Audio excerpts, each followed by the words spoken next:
Hello, welcome to our special broadcast. I'm Parikshit Luthra. The top story we are tracking this evening: Bangladesh is on the cusp of a restart after a decade and a half of the Awami League rule. An interim government will take oath today, and leading it will be Nobel laureate Muhammad Yunus, a man who faced multiple cases during the Sheikh Hasina regime.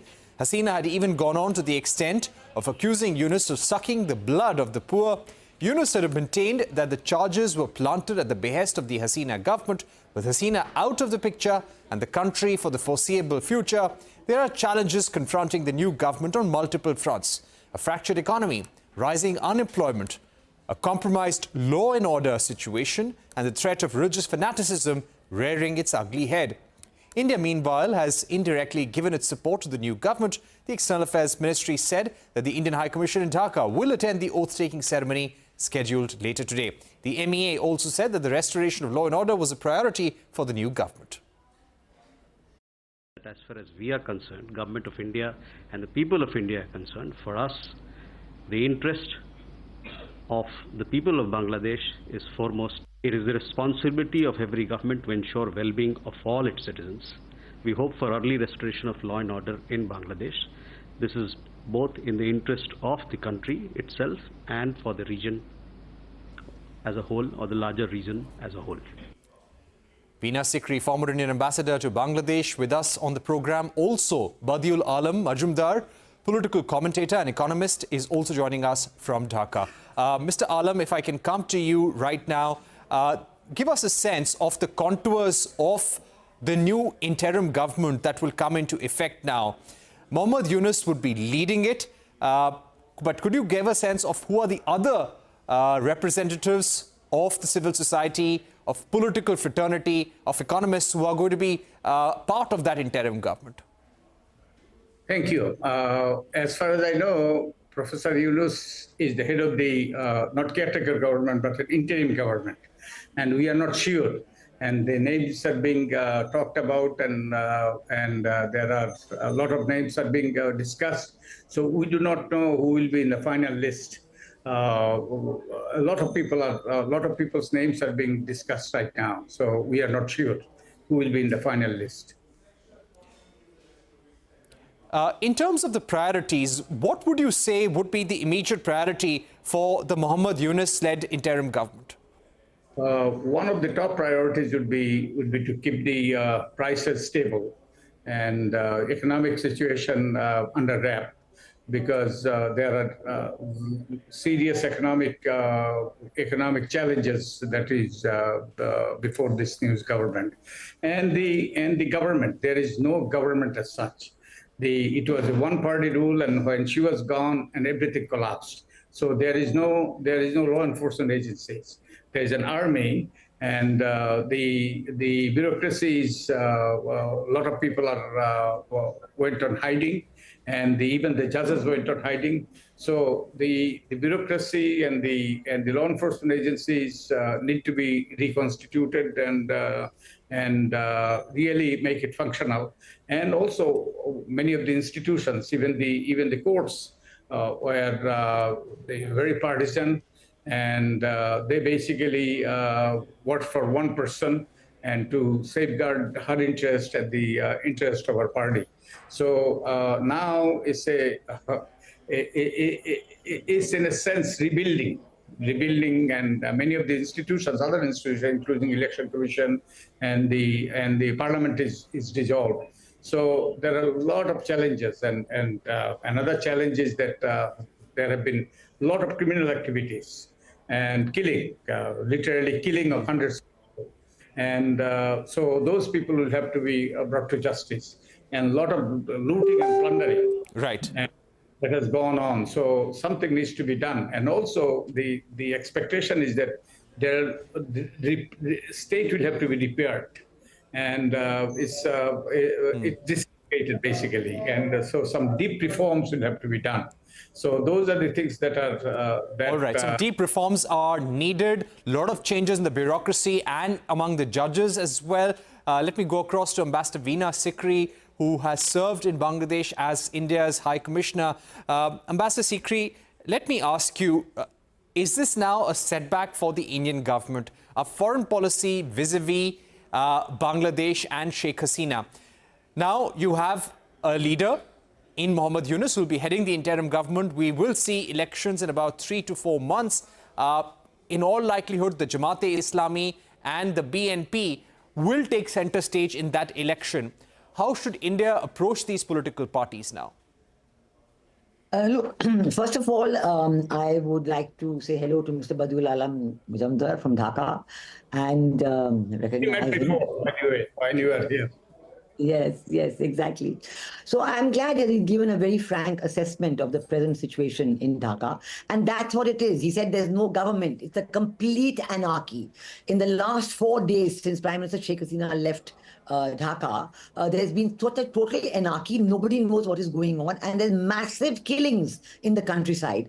The attacks on the Hindu minority, the rapes, the killings, the lynchings, these are absolutely barbaric. And I'm absolutely shocked, to say the least, that BBC and all the world news agencies have turned a blind eye to it. There's not a mention. There's a kind of a romantic notion about students in Dhaka, manning the intersections and running the traffic and so on, and not a word to say that there's a complete absence of police because they've gone into hiding. The police stations have been looted, records have been destroyed, prisoners have fled, and there's no law and order at all.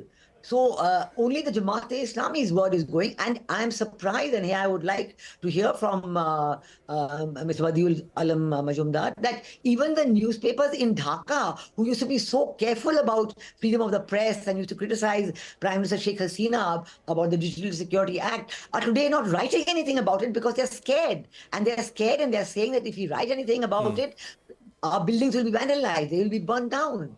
The complete atmosphere of fear and uncertainty in the country. Now, this is what you're showing about on your visuals, that the statue of Sheikh Mujib is being brought down. These are not students who are doing it. This is the Jamaat-e-Islami. They're trying to reverse the what happened in 1971, the liberation war. In fact, Professor Dr. Mohammad Yunus himself talked about a second liberation. Now, what is a second liberation? A liberation from the first liberation war? I mean, it's really alarming what is going on. And I think that the world community needs to wake up and see. And then you have talked about, you yourself have mentioned, Parikshit, about, Jamaat-e-Islami and BNP taking center stage. Now, this is very strange that you should say it, because when Prime Minister Sheikh Hasina was there, everybody was talking about inclusivity and saying, come on, you must get BNP on board and you must get Jamaat-e-Islami on board. Of course, BNP chose not to participate in the elections, so they were not there. Jamaat-e-Islami was debarred from the elections because of the High Court decision against their party. And still the world was saying, come on, inclusivity. And now that Prime Minister Sheikh Hasina is not there, none of you want to even mention the Awami League. They are a big party. They have 35-40% of the vote. How can you do that? I mean, this is a complete reversal. And I'm really surprised to see groups like CNBC-TV18 talking about like this, that, you want to now forget that the Jamaat-e-Islami, that the Awami League ever existed. You want to forget that the Hindus ever existed. There are about, 15 million of Hindus in Bangladesh. And nobody's looking at what's happening. And it's not only the Hindu community. Businesses are being destroyed. MSMEs are being destroyed. The countryside is on fire, and there's nobody to look after them. There's nobody at all. There are no students there. There are no people.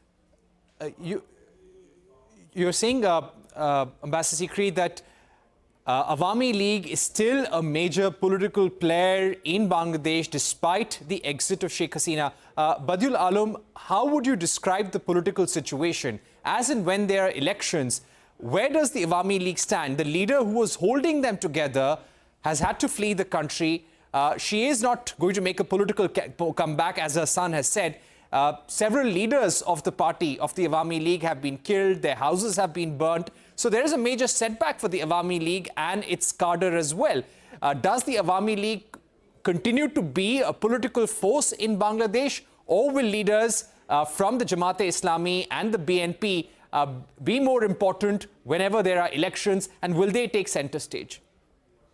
Okay, first of all, I'm a little bit surprised that former Ambassador Veena Sikri, the way she described the situation, that's far from the reality.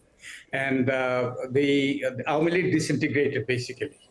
People are in hiding, and many of them fled the country because so much criminal activities went on, and they killed hundreds of people. before she fled, hundreds of people. And also she's talking about the exaggerating the Hamas and BNP's role. And yeah, people are influencing. But yes, there has been some violence and there has been some killing, some looting, but not to the extent that the way she described. And there has been euphoria, and there has been really people are angry, people are there has been a lot of killing by the Hasina regime and disappearance, and there is an Aina God. And a lot of people are there still. So Awami League I don't think Awami League as we saw before Monday will be around. It will splinter because there was no Awami League as such. It was government and Awami League one and the same. And only leader, only person who was running the show, she's gone. And so everything disintegrated, and I think and also the excesses of Jamaat and the BNP is so grossly exaggerated. I don't know what good does it do. And in fact, they have been trying, and we have apprehension. They have been trying to be very, very responsible. And the reason it disintegrated, the reason the law enforcement agencies are not there, because they were not the state institution. That is not a state institution. That was a personal the goons of the past regime. So and as far as I have seen, and I have been outside, and even Jamaat, BNP, they have been trying to prevent any kind of looting or killing, and the way she said that there is a lot of killing. Yes, there has been some killing, but not to the extent that happened before Monday. Okay, my final word to Ambassador Sikri. Ambassador Sikri, your thoughts on what Mr. Alam has said, and how do you think Bangladesh will now limp back to normalcy, and who do you think are the key leaders who are to be watched out for in the next few months? Please, I think first of all, I was talking about inclusivity. I'm not speaking in favor of any political party or any particular individual. I am talking about inclusivity. If you want to change a system, you have to want to be inclusive all along. You're saying the earlier system was not inclusive. You want to be inclusive. Bangladesh is a constitutional monarchy. Constitutional democracy. It's not a monarchy. It's not a one-party rule. Now, if there were shortcomings in the earlier time, they have to be corrected. But to say that in 4 days, an institution which is 100 years old has just disintegrated and disappeared, I don't know whether it's fair to make this conclusion in 4 days unless you're willing it to be like that. And I'm surprised that, in any part of the world, we know, for example, in America, it's a strong two-party. I request you to come and speak. Please, I did not interrupt. Let me speak. I think in America also there is a strong two-party system, and it's a very polarized system. We know that between the Democrats and the Republicans, there's a lot of difference of opinion, a lot of polarization. Within families, there's polarization. Of course, there is all of this in Bangladesh and in all other democracies of the world. It's there. But that doesn't mean that you have a situation, if you want a democracy to flourish, if you want a democracy to establish roots, it has to be a multi-party, allowing everybody to be in the system. So I don't think we can discuss today what is going to be there. I can predict one thing, that there will be no elections in 3 months. I can predict that now. And there will be a delay, maybe a year, 2 years, 3 years, who knows? Because, I believe I have already understood from people in Dhaka that this is the demand of many people. That no, in 3 months, nothing can be done. You cannot set anything right in 3 months. We need some more time. So this is already the talk. This is already on the ground. So I don't think, in this one way you can. I think the visuals are showing of all the looting and all that went on and the breaking. Are these all students who are doing it? This is a big thing. Where is it? Who are these people? This complete looting, is this a functioning democracy or is it anarchy?